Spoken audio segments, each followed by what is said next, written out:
Hello दोस्तों, welcome back to target plus. I hope you all will be okay and fine. आज हमारे geography का most important question हम देखेंगे। तो चलिए हम स्टार्ट करते हैं। वो कौन से इम्पॉर्टेंट क्वेश्चन है आपको देखने हैं। तो सबसे पहले आपका क्वेश्चन आता है यहाँ पर कि भूमध्य रेखा किस अक्षांश पर स्थित है।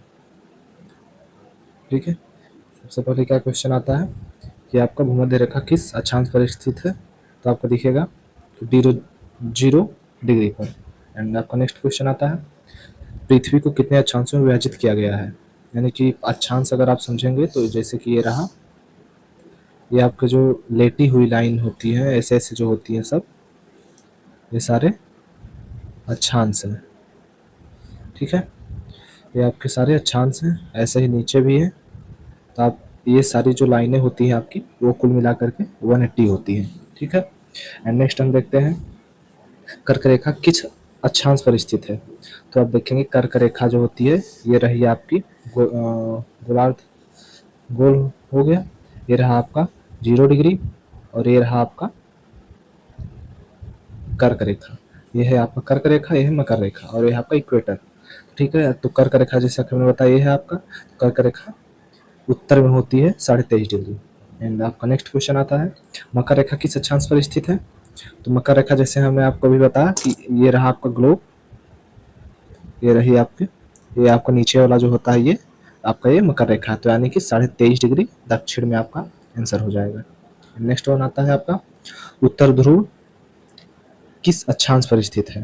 यानी कि आपका जो उत्तरी ध्रुव आपको दिखेगा, जैसे कि ये आपका हो गया 0 डिग्री यानी कि इक्वेटर, ये रहा आपका 23.5 डिग्री और ये रहा आपका 66, और वैसे ही 23.5 डिग्री नॉर्थ, 66 डिग्री साउथ। तो ये आपका जो है यहाँ दोनों साइड में ये आपका नॉर्थ है, ये आपका साउथ पोल है। यानी कि उत्तर ध्रुव किस अक्षांश पर स्थित है ये पूछा गया है। तो आपका उत्तरी ध्रुव यहाँ पर जो है ये रहा आपका उत्तरी ध्रुव। तो यानी कि 90 डिग्री ये है आपका। तो 90 डिग्री उत्तर में, उत्तर आपको पहले ही बताया हुआ है। नेक्स्ट वन आपका आता है दक्षिण ध्रुव किस अक्षांश पर स्थित है। ठीक है, जो अभी हमने आपको बताया जो ये आपका नीचे वाला हिस्सा है ये दक्षिणी ध्रुव है। तो आपकी 90 डिग्री ये हो जाएगा दक्षिण में। एंड आपका नेक्स्ट क्वेश्चन आता है देशांतर रेखाओं की कुल संख्या कितनी होती है। हमने अक्षांश आपको बताया लेटी हुई लाइनें होती हैं ये वाली, और देशांतर जो है आपकी ये खड़ी लाइनें होती हैं, ये जो ऐसे ऐसे आती है पूरी, जो आकर के एक दूसरे से यहाँ पर ऐसे मिलती है। ठीक है, तो इनकी कुल संख्या क्या कितनी होती है। तो आप देखेंगे ये पूरे 360 होती है, इनकी संख्या कुल 360 होती है। नेक्स्ट आपका आता है प्रधान माध्यम यानी कि प्राइम मेरिडियन किस स्थान से गुजरती है। यानी कि आपका जो इंग्लैंड है, इंग्लैंड में आपका ब्रिटेन जो इधर साइड है यूरोप साइड में, तो आप देखेंगे वहाँ पर एक ग्रीनविच नाम का जगह है। तो आप यहाँ पर ग्रीनविच आपका राइट आंसर हो जाएगा। नेक्स्ट वन आपका आता है प्रधान माध्यम का मान कितना है। यानी कि प्रधान माध्यम को आप कितना मानते हैं। जैसे कि आपका ग्लोब हो गया मान लीजिए, तो ये थोड़ा ऐसे ऐसे करके आपका लाइन आई हुई है। ठीक है, ये पूरे जो विश्व को है पूरे 2 भागों में बांटती है। तो ऐसे ही आपको ये रहा आपका ये 0 डिग्री का आपको दिखती है। यहाँ पर आपको 0 डिग्री पूरा, जैसे कि आप यहाँ पर ये वाली 0 डिग्री देखे हैं अक्षांश को, तो ये समझ लीजिए कि ये वाली देशांतर सारणी है। ठीक है, आपका नेक्स्ट वन आता है अंतर्राष्ट्रीय तिथि रेखा लगभग किस देशांतर पर स्थित है। तो आप अंतर्राष्ट्रीय तिथि रेखा देखेंगे तो आपका 180 डिग्री पर, जैसे हमने आपको भी बताया ना कि जो प्रधान मध्य रेखा इंग्लैंड से आकर गुजरती 2 भागों में बांटती है, तो ऐसा हमने आपको समझाने को बताया। तो ये रही आपके जैसे प्रधान मध्य रेखा, तो ये आपका जो 180 है ऐसे लाइन बनाती है। ठीक है, एंड आपका नेक्स्ट वन आता है भारत का मानक समय किस देशांतर पर आधारित है। तो भारत का मानक समय जो है आपका 82.5 डिग्री पूर्व पर आधारित है। नेक्स्ट वन आपका आता है भारत का मानक समय किस स्थान के पास से गुजरता है। तो आपका ये हो जाएगा right answer A option, Prayagraj Mirzapur के निकट से। एंड प्रत्येक एक देशांतर का अक्षांश समय अंतर कितना होता है। यानी कि जैसे आपका जो देशांतर है, जैसे कि आपको हमने अभी बताया ये लाइन हो गई आपकी, इधर ऐसे ऐसे लाइन बनी हुई है, ये सारी लाइनें बनी है। ठीक है, ये सारी लाइनें बनी है, तो ये इनके जो बीच का जो है एक देशांतर का अंतर कितना है, तो आपको 4 मिनट, यानी कि 4 मिनट का इन दो सबके बीच में अंतर आता है। तो आपका राइट आंसर हो जाएगा बी। एंड आपका नेक्स्ट वन आता है, पृथ्वी 24 घंटे में कितने देशांतर घूमती है। तो आपका ये पूरे, यानी जैसे कि आपके दिन रात जो होता है 23 घंटे 56 मिनट कुछ करके आता है आपको, तो उसी हिसाब से आपको 24 घंटे में कितने देशांतर घूमती है, यानी कि आप 360 डिग्री घूमेगी पूरा, ये पूरा 360 डिग्री घूम जाएगी, ठीक है। तभी तो दिन रात जो होता है आपका कंजुगेटिव तरीके से दिन फिर रात, 24 घंटे बाद, 12 घंटे का दिन 12 घंटे रात, यही है, ठीक है। तो आपका राइट आंसर हो जाएगा 360। एंड नेक्स्ट वन आपका आता है, अक्षांश रेखाएं किस दिशा में फैली हुई है। तो अभी हमने आपको बताया अक्षांश रेखाएं हो गई, ये रहा आपका, ये हो जाएगा आपका, ये पश्चिम साइड हो गया, ये आपका ईस्ट साइड हो गया, यानी कि इधर पूरब इधर पश्चिम, ठीक है।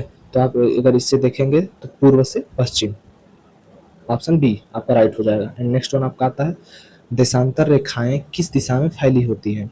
तो अभी हमने आपको ये भी बताया कि देशांतर जो होता है ये वाली रेखाएं होती हैं, लंबी वाली, ऊपर से नीचे। तो आपका क्या हो जाएगा, उत्तर से दक्षिण। आपका आंसर हो जाएगा बी, ऑप्शन इज राइट, ठीक है। नेक्स्ट वन आपका आता है, सबसे बड़ा अक्षांश कौन सा है।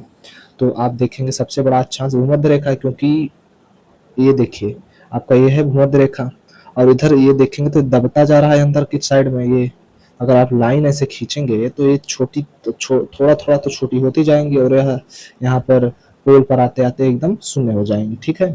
तो आप यहाँ पर देखेंगे भूमध्य रेखा आपकी सबसे बड़ी लाइन होती है। आपका option number C is right. And कौन सी रेखा पृथ्वी को उत्तरी एवं दक्षिणी गोलार्ध में बांटती है, ठीक है, भूमध्य रेखा। अभी हमने आपको बताया, ये रही आपका भूमध्य रेखा, ये होगा 0 डिग्री, और ये होगा आपका उत्तरी अक्षांश, ये होगा दक्षिणी अक्षांश, ठीक है। तो आपका राइट आंसर है ऑप्शन बी, भूमध्य रेखा। आपका नेक्स्ट वन आता है, कौन सी रेखा पृथ्वी को पूर्व और पश्चिमी गोलार्ध में बांटती है। अभी हमने देखा पूर्व और पश्चिम, ये रही आपकी देशांतर रेखा, तो ये हो गया आपका पश्चिम, तो हो गया पूर्व, तो पूर्व पश्चिम कौन बांट रही है, देशांतर रेखा। तो देशांतर यहाँ पर ऑप्शन में है नहीं, ठीक है। तो आपका क्या हो जाएगा, ग्रीनविच रेखा, जो कि वही अभी आपसे ग्रीनविच से जो गुजर कर आती है इंग्लैंड से, तो वही वाली रेखा, ये ऐसे ऐसे जो थोड़ा आपको हमने बताया था, तो ग्रीनविच रेखा हो जाएगा, ठीक है। एंड आपका नेक्स्ट वन आता है, भारत किस गोलार्ध में स्थित है। तो भारत जो आप देखेंगे यहाँ पर एक ग्लोब हो गया, ये रहे ऐसे आप, ये हो गया नॉर्थ पोल, साउथ पोल, इधर वेस्ट हो गया, ईस्ट हो गया। तो आप देखेंगे इंडिया जो है यहाँ पर लोकेटेड है, ठीक है। तो आप क्या बोलेंगे, पहले पोल का पढ़ा नाम लिया जाता है, तो आपको उत्तर और पूर्व, तो आपको उत्तरी पूर्व। आपका option number A is right. And next one आता है, कर्क रेखा भारत के कितने राज्यों से होकर गुजरती है। तो कर्क रेखा आपको भारत के 8 राज्यों से गुजरती है। अगर आप इसका नाम जानें तो वो हो जाएगा आपका सबसे पहले गुजरात, राजस्थान, मध्य प्रदेश, ठीक है, और छत्तीसगढ़, झारखंड, इधर आपका वेस्ट बंगाल, त्रिपुरा, मिजोरम, ये सारे आपके यहाँ से आपके सारे राज्यों से आपकी कर्क रेखा गुजरती है, ठीक है। अब नेक्स्ट आपका आंसर आता है, क्वेश्चन आता है, वो क्या है आपका, पृथ्वी पर कुल अक्षांश रेखाएं कितनी है। अभी हमने आपको जो अक्षांश रेखाएं क्या पूछा, कुल प्रमुख अक्षांश रेखाएं कौन कौन सी हैं, ठीक है। तो प्रमुख, जैसे कि हम अक्षांश जिसे पढ़ते हैं, ये आपका ये एक अक्षांश, ये 23.5, ये 66.5, ठीक है। ये रहा आपको 23.5, 66.5।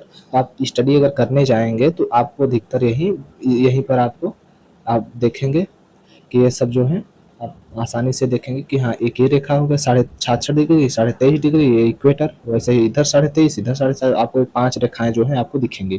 तो मेन यही आप स्टडी करने जाएंगे, तो क्योंकि ये आप ऐसे है, तो आप किसी चीज़ के बारे में, क्षेत्र जो भी है, रीजन जो है, मौसम कैसा है यहाँ का, उस बारे में आप आसानी से अध्ययन कर सकते हैं, ठीक है। तो आपका राइट आंसर हो जाएगा option number B 5। And next one आपका आता है, किसी स्थान की जलवायु का निर्धारण मुख्यतः किससे होता है। तो आपका अक्षांश, जैसे कि हमने आपको भी बताया है ऑप्शन नंबर बी, कि ये जो अक्षांश में बटा हुआ है सब, यहाँ से आपका इक्वेटर से दूर जाएंगे तो कितना कैसा मौसम होगा, फिर आप जलवायु कैसी होगी, और थोड़ी दूर इधर आएंगे इक्वेटर से दूर जितने जाते जाएंगे तो आपको इधर इक्वेटर साइड में आपको गर्मी मिलेगी, इधर जाते जाते ठंड हो जाएगा, ठीक है। एंड आप, तो इसका राइट आंसर आपका ऑप्शन नंबर बी हो जाएगा, अक्षांश। एंड नेक्स्ट वन आपका आता है, समय की गणना किसके आधार पर की जाती है। तो जैसे कि अगर आप, ये रहा आपका देशांतर है, ग्रीनविच जो आपका टाइम देशांतर है, इसे अगर आप इधर जाते हैं तो कुछ टाइम और बढ़ जाएगा, इधर जा टाइम कुछ और हो जाएगा। तो ये जो है आपका पूर्व से पश्चिम जाने पर ये सब टाइम बदलता है, ठीक है। तो आपका आंसर हो जाएगा ऑप्शन नंबर बी, देशांतर। नेक्स्ट वन आपका आता है 15 डिग्री देशांतर का समय अंतर कितना होता है। ठीक है, 15 डिग्री देशांतर है, जैसे कि हमें अभी 4 मिनट पढ़े थे हम। ठीक है, एक देशांतर के बीच में जो हमने आपको बताया कितना गैप होता है, ये रहा जो इनके बीच में जो हमने आपको बताया था 4 मिनट था एक देशांतर में। तो 15 देशांतर में कितना हो जाएगा, 15 मल्टीप्लाई, आप खुद ही कर सकते हैं, 15 मल्टीप्लाई 4 तो कितना हो जाएगा 60। ठीक है, तो आपका 60 मिनट में कितने घंटे, 1 घंटे। तो आपका option number B is right. And next one आपका आता है पृथ्वी को कितने गोलार्धों में बांटा जाता है। ठीक है, पृथ्वी को 4 गोलार्धों में बांटा जाता है, ऑप्शन नंबर सी हो जाए, जैसे कि हमने आपको अभी बताया था कि ये रहा आपका ये नॉर्थ पोल, ये रहा आपका साउथ पोल। नेक्स्ट वन आपका आता है इधर पूर्व, ईस्ट हो गया, इधर वेस्ट हो गया। तो ये एक ये हो गया आपका गोलार्ध, सॉरी कितने गोलार्धों में बांटा जाता है। तो ये आपका उत्तर पूर्वी, और इधर हो जाएगा उत्तरी पश्चिमी, और इधर आपका हो जाएगा दक्षिण पश्चिमी, और इधर आपका हो जाएगा दक्षिण पूर्वी। 4 गोलार्ध में हो गया। ठीक है, एंड नेक्स्ट वन आपका आता है आर्कटिक वृत्त किस अक्षांश पर स्थित है। तो आर्कटिक वृत्त आपको यहाँ पर देखने को मिलेगा। ठीक है, ये रहा आपका, मान लीजिए है आपका ट्रॉपिक ऑफ कैप्रिकॉर्न, यानी कि कर्क रेखा, जो कि 23.5 डिग्री पर होती है, और ये रहा आपका 66.5। ठीक है, 66.5 पे आपको देखने को मिलेगा उत्तरी अटलांटिक वृत्त। ठीक है, ये आपका उत्तरी अटलांटिक वृत्त हो गया। तो 66.5 पर आपको देखने मिलेगा, 66.5 उत्तर में, 66.5 उत्तर में आपको राइट ऑप्शन हो जाएगा आपका बी। एंड नेक्स्ट वन आपका आता है अंटार्कटिक वृत्त किस अक्षांश पर देखने को मिलता है। जैसे आर्कटिक वृत्त आपको उत्तर में देखने को मिल रहा था, वैसे ही अंटार्कटिक आपका ये होगा टॉपिक ऑफ कैप्रिकॉर्न, यानी कि मकर रेखा, और ये आपका हो गया 66.5 डिग्री जो भी है आर्कटिक वृत्त आपका हो जाएगा नीचे वाला 66.5 डिग्री। ठीक है, एंड आपका क्या हो जाएगा ऑप्शन यहाँ पर, option number A is right, 66.5 degree south में। नेक्स्ट वन आपका आता है किस स्थान की सटीक स्थिति ज्ञात करने के लिए किसका उपयोग किया जाता है। कि किसी स्थान की अगर आपको सटीक स्थिति ज्ञात करना है तो किस चीज़ का आप उपयोग करेंगे, और अक्षांश और देशांतर दोनों का। क्योंकि वैसे अगर आप देखेंगे ये आपका अक्षांश हो गया, ऐसे ऐसे सब बटा हुआ है। ठीक है, अक्षांश रेखाएं ये हैं जो लेटी हुई हैं, लैटिट्यूड यानी कि अक्षांश, और यही आप देखेंगे ऐसे जो हो गया, ऐसे अगर आप बांटेंगे तो ये छोटे छोटे जो आपको ये जगह बन जा रहे हैं यहाँ पर, तो उसके हिसाब से आप आराम से पता कर सकते हैं कि ये स्थान कहाँ पर है। ठीक है, तो आप इसमें ऑप्शन लगाएंगे ऑप्शन नंबर सी, अक्षांश और देशांतर दोनों। एंड नेक्स्ट वन आपका आता है अक्षांश और देशांतर का प्रतिच्छेदन क्या कहलाता है। यानी कि जैसे कि अगर आप ये देखें, ये हो गया आपका देशांतर और यह है अक्षांश, मान लीजिए एक दूसरे को जहाँ पर कट कर रही है वो क्या कहलाता है, तो आपको कहलाता है ग्रिड। ठीक है, तो आपका यही है आपको मोस्ट इंपॉर्टेंट 30 क्वेश्चन ज्योग्राफी के। तो अगर आपको ये वीडियो पसंद है तो आप हमारे चैनल से ज़रूर जुड़िएगा, एंड इस वीडियो को लाइक करिएगा, सब्सक्राइब करिएगा चैनल को। एंड जय हिंद, जय भारत। अगर आप इसका PDF चाहते हैं तो आप हमारे टेलीग्राम चैनल से जुड़ जाइए। ठीक है, धन्यवाद।